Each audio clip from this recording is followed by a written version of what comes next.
Hi everyone, Anna is here and welcome to our weekly money date.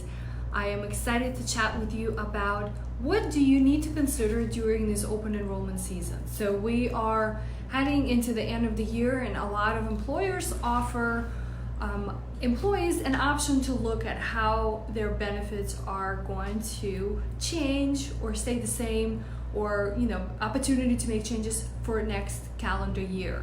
A lot of you are looking at those options. Also, a lot of you may be in the boat with me where you got an opportunity to maybe change your health plan if you have a small business, or maybe you work for yourself.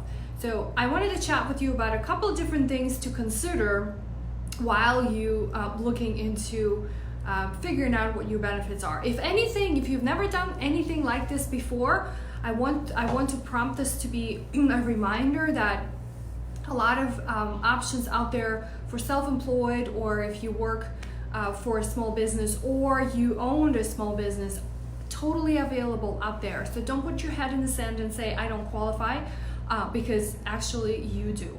So, but before I get into the meat of our conversation, I want to remind you that the reason Money Date exists and the reason I have Money Dates with myself and then talk with my significant other, because I want to make sure that I stay on the top of my finances. So I've spent a little bit of time today actually digging into where all of our spending has been going, and a lot more details than I usually do, because I normally pull an app on my phone and I just sort of look through all the transactions and see what's happening. Today I spent a little bit more time, I don't think more than 30 minutes, really digging deeper into where all the things have been going. And although that's not the only thing about, hi friends, I can't see anyone here for some reason, but I know you're watching. Even though, so say hello in the chat so it pops up on my screen. Awesome to have you here. Even though I don't tend to have an overspending issue, it's still good to review. Now, that's not the only reminder for you to have about making sure that you stay on the top of your personal finances. So spending is one of them. Making sure you know where your income is coming from, and then also how are you tracking on with your financial goals, and are you even consistently reminding yourself of where you're going and what you want to do. So those are the kinds of things that I need reminders for myself, and I would love to give you those reminders as well. Now, part of our conversation today, which ties into looking at our expenses as well, is thinking about the open enrollment season. And I want to talk about more, not specifics, because I've talked to you about this already this month, but really more about just life kind of situations where maybe that should be the dictating factor of what you do. So a couple of things, right? Got my list here. So I want you to think, as you're thinking about next year, right, 2020, a lot of people started talking about the start of a new decade. So that's exciting. I was trying to think where I was when it was 2000s, right, or was 2010. So anyway, but how is your life potentially going to change, or has it changed this year? For example, have you moved? Have you expanded your family? Are you planning to expand your family? Are you planning to move next year? So how does this play into the benefits that you currently have if you work for a company, and if you're a small business owner, right, work for a company that has a limited amount of benefits, or you are self-employed, how does that impact? Because the changes that are going to take place, right, while you're going through life, that's what I call it, right? Going through life is going to directly impact the choices that you're going to make. So do you need to look at health insurance plans, right? Because this is the time to do it. And you have from October 15th until January actually 15th to complete that. I wouldn't wait until January 15th to do that. I would probably make my selections in the next month or so. But what is it that's going to take place in your life that's going to impact the need for you to have a different insurance plan? Now, I'm talking mainly about health insurance because it applies to all of us. But look at the list of benefits you actually have. So my point number 2 is, for health insurance, if you're moving to a different area, is that gonna change providers that you're seeing? So are your doctors are still gonna be in that location, or how far away are you moving? And then also what I noticed from year to year, and I'm actually thrilled and excited about this coming year, because our health premiums only changed like 2%, right? A 2% increase is freaking awesome. You know why? Because before it was 20%. Last year it was 17. But it was also, and I learned this with having an additional member in our family this year, right? Having a baby, is that it's not about just providers, right? Or it's not about just the plans, it's also about the providers. So are all the doctors that you currently seeing are still in the network, right? Or being covered by the plan? Or if you're making changes, make sure that that's the case. Because I really got burned with this kind of a situation earlier this year, and I'm still kind of unwinding having to switch insurances in the middle of the year just because one of the providers was not in a network, or was not even, my insurance wasn't even covering the services, so I completely had to pay out of pocket. And then I want you to think about, what insurance do you actually need to keep?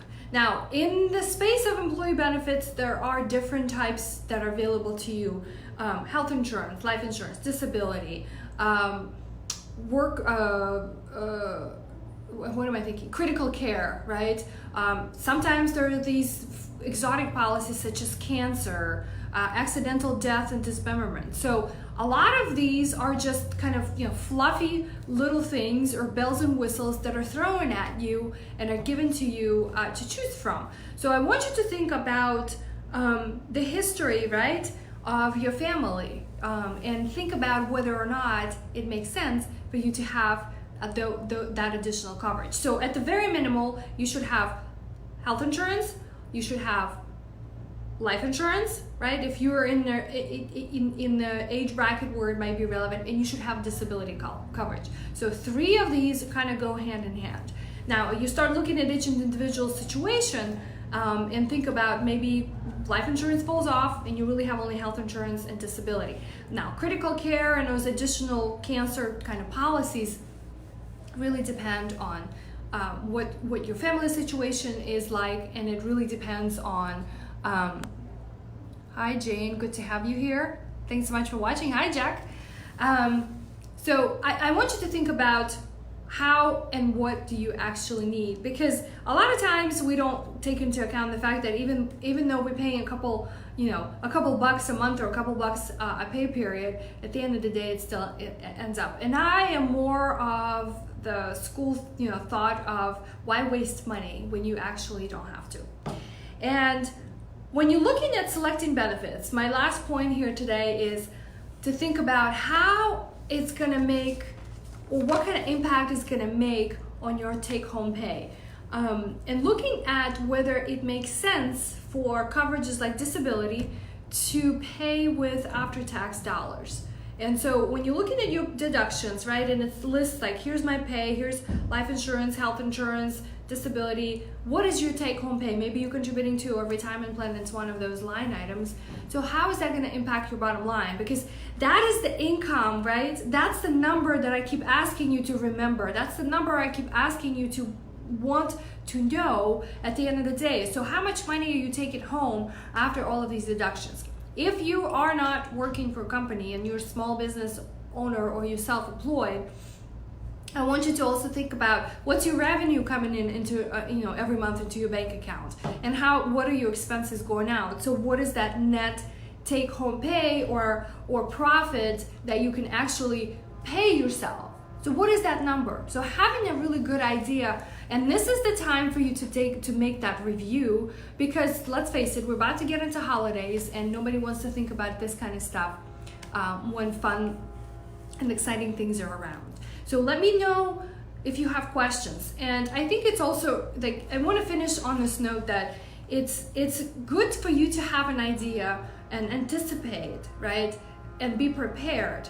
And if you can take just a couple steps ahead, ahead today 2020 is going to look much different. And I've seen this over and over. And one of the things we do here at Main Street at the end of the year is update our clients' plans. And this is by far one of the areas that I think gets missed the most. And especially, right, if you're like me, a busy business owner, you kind of get to focus on other things and sort of don't think about yourself. So don't fall for this mistake this year. Let's do this right. Let me know if you have any questions. If you want to talk about any particular area, or have any questions about your benefits, I'm around. And until next week, have a great the rest of your Wednesday. Bye for now.